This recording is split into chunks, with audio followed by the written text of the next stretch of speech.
Hi friends, welcome to my channel Managing Diabetics. In today's video I'll be discussing about how to treat high cholesterol level. As a diabetic patient or as a diabetic, you stand a chance of developing high cholesterol level. So it is important at all times to keep your sugar level down, and in doing so you are avoiding the risk of developing stroke, heart attack, or even sudden death. So I'll be sharing with you guys how to treat high cholesterol levels as a diabetic patient in your body. First is understanding the numbers.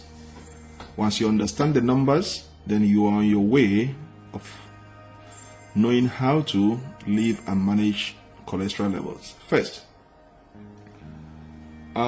any LDL cholesterol level that of 100 or less is considered ideal. If your LDL cholesterol level, which is the bad cholesterol, the level is 100 or less, is considered ideal. Okay, now 100 to 129 milligram is considered close to ideal. Remember, there's a difference between ideal and close to ideal. So if your LDL cholesterol level is between 100 and 129 milligram, is considered close to ideal, while any LDL cholesterol level 100 or less is considered ideal. So you must make sure at all times let your bad cholesterol level LDL remain 100 or less. Don't allow it to go above 100, because if it goes above 100, it is considered close to ideal, not good, but good. Now, if it is between 130 to 159 milligram, it is a borderline elevated. Remember, in my previous videos, I was talking to you guys. There is something called pre-diabetics that is on the borderline. So on cholesterol also we have borderline elevated. So if it's between 130 to 159 milligram, is considered borderline elevated. That means it is very, very potent and very, very bad. So you have to make sure you bring it down to 100 or less. Now, always listen to your doctor's instructions on keeping your blood sugar level and cholesterol. Your physician is the best advisor you could have. Mine is to advocate, to bring it down to a layman's language, to the people on the street, in the market, to understand what high cholesterol is in their body. So your doctor, your physician, your family doctor, these are the best teacher you should listen to and follow their instructions. And as I said, full disclosure, I'm not a medical doctor, a physician of any kind. I'm a living example of a diabetic patient, living with it, managing it for the past 10 years. Okay, so I'm using this medium as an advocate to let people in Africa, the continent where I come from, the dangers of high cholesterol and poor control of sugar level in their bloodstream. So that knowing those numbers are very important. There are other numbers that I'm going to throw. This includes your triglyceride and blood pressure levels. Okay, remember triglyceride and bad cholesterol. When you have high sugar level, it pushes the triglyceride and LDL up. Okay, it raises it up and then bring down the bad cholesterol. The good cholesterol down. So it is very important on your annual checkup to know the numbers for your triglycerides and blood pressure level. Now, a healthy blood pressure level is 120/80 millimeters or mm. So a healthy blood pressure, that is, if you are not diabetic, you don't have any illness, any chronic illness, your blood pressure should be 120/80 mmHg. Okay, that is if you're a healthy individual. Now, if you're a diabetic, then your blood pressure of less than 130/80 is considered good. So if you're a diabetic, like people in my category, My blood pressure should be less than 130/80 mmHg. Okay, so knowing the numbers is the first thing in treating high cholesterol. And your total triglyceride should be less than 200 milligram per dl.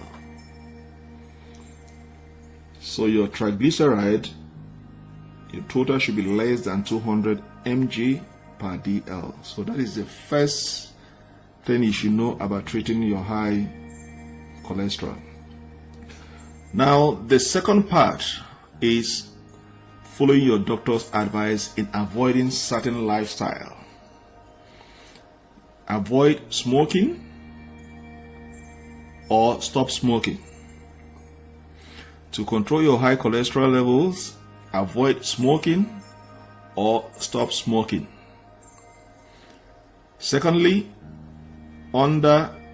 follow standard health advice, that is listening to your doctor. Take your medication as prescribed, as directed by your doctor, by your family doctor. The way it is listed on the container, take 1 pill per day or 2 pills per day. Follow that instruction adequately. Okay? And number 3, maintain a healthy weight or lose weight if needed. You have to maintain a healthy weight or lose weight. Obesity is not an answer. That means you have to lose weight. Now, the third way to treating diabetics is after the meal, take a walk. Once you have high blood pressure or diabetic, once you finish eating your meal, always take a walk around the building, on the street. Walking helps your heart,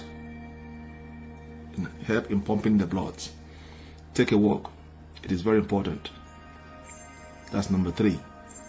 After meal, take a walk. Exercise is very important. Go to the field, jog, or go around the field 5-10 times. Those are part of exercise. If you have a son or a daughter, go to the football field or anywhere, throw balls, something that can make you run with your child. Those are part of exercising. Because the more you exercise, the more you help your heart to pump out blood, your heart to be healthy. Okay? So, that is number 3. After meal, take a walk. Then number 4, breathe a little bit harder 5 times a week. What does it mean? Breathe a little bit harder 5 times a week. That means you should involve in physical activity that are rigorous, like going to the gym, because the more you go to the gym, you are facing resistance on type of gym equipment you are using. Okay, so, and once you are facing resistance with the gym equipment, you are breathing harder. It's like you lifting a weight. When you are lifting a weight, you are breathing harder. You need a lot of energy, a lot of air in order to lift that weight. Swimming, the same thing. It's a rigorous exercise, because when you are swimming inside a pool, you are burning a lot of energy, you are breathing hard. Jogging is another thing. It's another exercise that is rigorous and extensive when you jog. Okay? Playing table tennis, these are all rigorous exercises that will make you to breathe harder. Okay? Because when you are breathing harder, you are helping your heart to be healthy, to help in pumping the blood at a normal rate all over your body. So number 4, breathe a little harder 5 times a week. Go to the gym, run, jog, play table tennis, something that is going to be a little bit of resistance, that is rigorous. Remember, after meal, take a walk. You are just walking, you are not running. But number 4 is that you have now to elevate it. Something that is going to force you to breathe harder. Swimming, going to the gym to lift a weight, jogging, because now you are jogging, you are not walking. Okay, playing table tennis, because when you are playing table tennis, you are running around the court.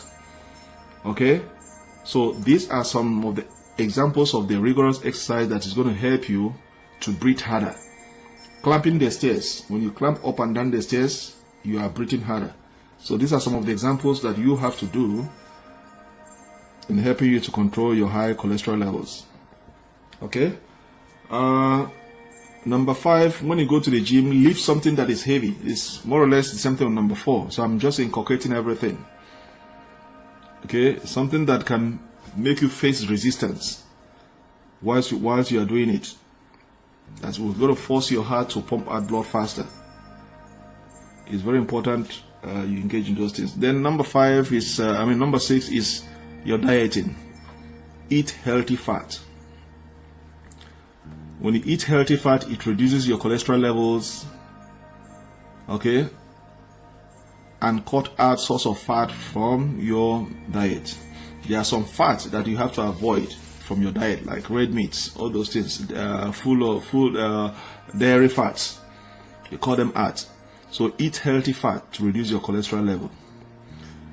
Reduce your intake of added sugar. Remember in one of my videos, I said there's a difference between a dietary sugar and added sugar. You are allowed to take dietary sugars. These are natural sugars that comes with the fruit or other things. But added sugar is something that you have to avoid. So avoid intake of added sugars. Anything that sugars are added on it, avoid it. Consume more of vegetables. Okay? Remember I told you, eating vegetables as a diabetic patient, and now you have a high cholesterol, eating vegetables, and then most of your food should contain something that have a lot of content of fiber, soluble fibers. Eat food that are rich in fibers. Oat, bran, okay, flax seeds, okay, olive oil, avocados. These are high in soluble fibers. Okay, and they are friendly to the heart. Okay, so these are some of the soluble fibers that you're supposed to consume, and avoid eating fat that are not friendly to the heart, like red meat, dairy fats. All those things are things that you're supposed to avoid. So you have to eat nutritious. Make sure your food you are eating is nutritious. It is very, very important as a diabetic patient, as a diabetic, and now you have a high cholesterol, to make sure your diet is balanced. Okay? So these are the ways of treating high cholesterol. Similarly, the same thing treating diabetics.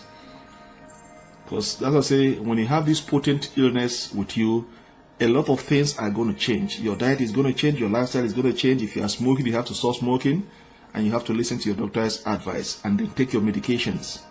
It is very, very important you follow these trends. Always listen to your family doctor. They are the best advice you can get. Mine is just to advocate, to enlighten more, to pass the information, to bring it down to the layman's language. I'm not using medical terms that is going to cause confusion. I'm breaking it down that even a common man on the street will understand what I'm talking about.